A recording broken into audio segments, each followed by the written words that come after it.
6 things a intuitive reader should look out for when providing spiritual service or reading. Let's go over them.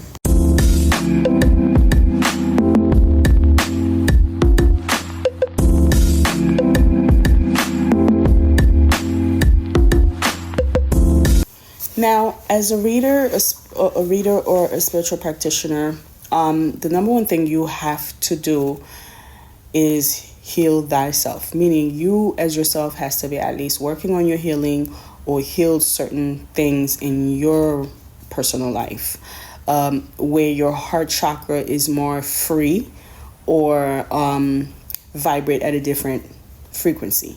When you're unhealed from past traumas or certain experiences in your life, it kind of closes out your heart chakra. And when your heart chakra is closed, it's difficult to get intuitive messages to relate to your client or even to yourself. So the number one thing is you're working on your heart chakra or you're healing. Number 2, control the information you give to the client. Meaning, when a client comes to you, 9 out of 10, they're coming sometimes for their own personal needs, meaning for their own benefits. Now, the reason I said control the certain information you give to your clients, because I know you guys see there's like a lot of things, confusion, information about destiny swapping. Now, the reason a lot of times some people get away with destiny swapping is due to certain spiritualists revealing over giving too much information, over relaying too much information or sharing too much information with a client about another individual. It's best to stick to the topic. Whatever your client come to you for, you stick to that topic. Sometimes some client, they come to you, but in reality, they just want to know about another individual, what's going on in their life, what they got into or what they're into, or, what's coming towards them and stuff. And a lot of destiny swapping could be prevented if some spiritualists pay attention to what the client is asking you and not overgive too much information or not overshare too much information about another individual.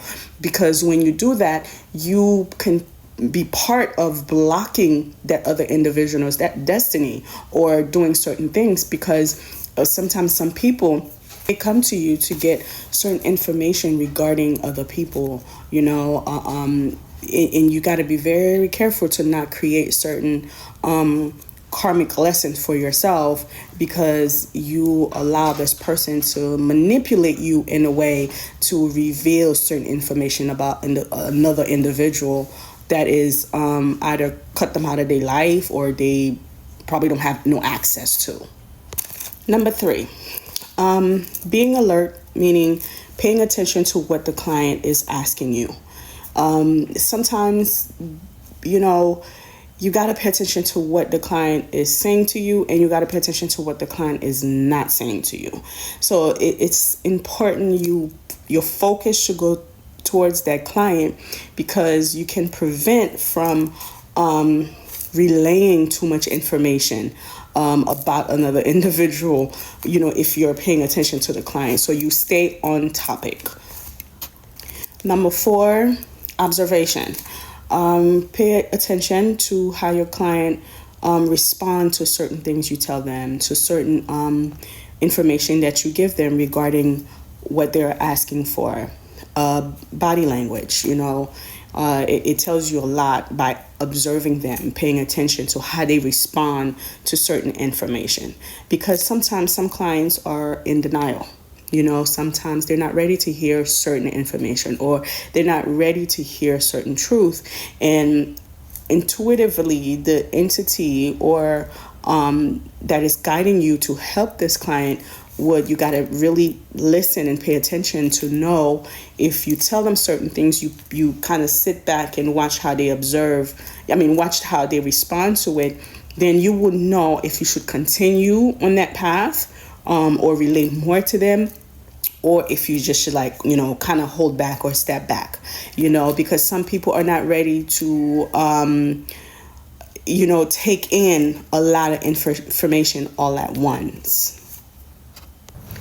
Number 5, it is very important to utilize boundaries. Anytime you're doing any type of spiritual work, you have to have boundaries with your clients. And it can, let your client know and, spiritually, intuitively, what your boundaries are. So make sure you're using boundaries or you're implicating boundaries in your spiritual practices.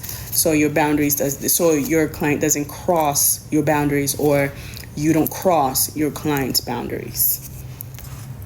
Number 6, advice. At the end of every session or reading or practice, you have to have some type. You can close the session with an advice. Make sure your advice is coming from a place of truth, clarity, honesty, and understanding. So make sure you provide a better understanding to your client on why certain things is taking place in their life, why they're experiencing certain things. Because that is why, as an intuitive reader or a practitioner, it is important for you as the practitioners to heal your heart chakra, or at least doing some type of healing within yourself, because any advice you give that client is going to come from a place of love. It's going to come from a place of, truth and clarity. So if you yourself is unhealed and you pick up, let's say, a tarot card, whatever information that's going to come out of that tarot card is probably going to be also attached to you. So it is important as a reader or as a practitioner, you heal yourself first so you can relay certain message, because again, you have to, number one, know why the client is experiencing the things they're experiencing, because they're coming to you for clarity. So you have to have that sense of understanding to give them the clarity and the truth that they need. Sometimes they're not ready to hear the truth, and you have to be able to see that, to observe that, because not everyone is ready to hear the truth. And you also have to know what information you should give your client and what information you should hold back. And you got to let them know, because again, they're coming to you as a guide, to seek the truth or to find some type of clarity. So at the end of your session, make sure you are giving your client some type of comfort or some type of understanding on how to move forward in life. Because again, you're not here to do the work for them. You're here to kind of help them either get the work started on the healing, or walk the path of healing, or walk the path of truth. So it's important for you to really, really heal yourself, or have your own healing going on in the background, so you yourself as the practitioner can relay certain message to your client. So that's it, guys. I hope this was very helpful. If you want to know more, you can email me. And if you want to book a session with me, purchase my spiritual declaration. That is very, very helpful. And also my dream journal. That's also can be very helpful on your journey, because it has a lot of great information in that journal. So click the link in the bio, if anything. And like I said, again, if you have any more questions, you can always email me.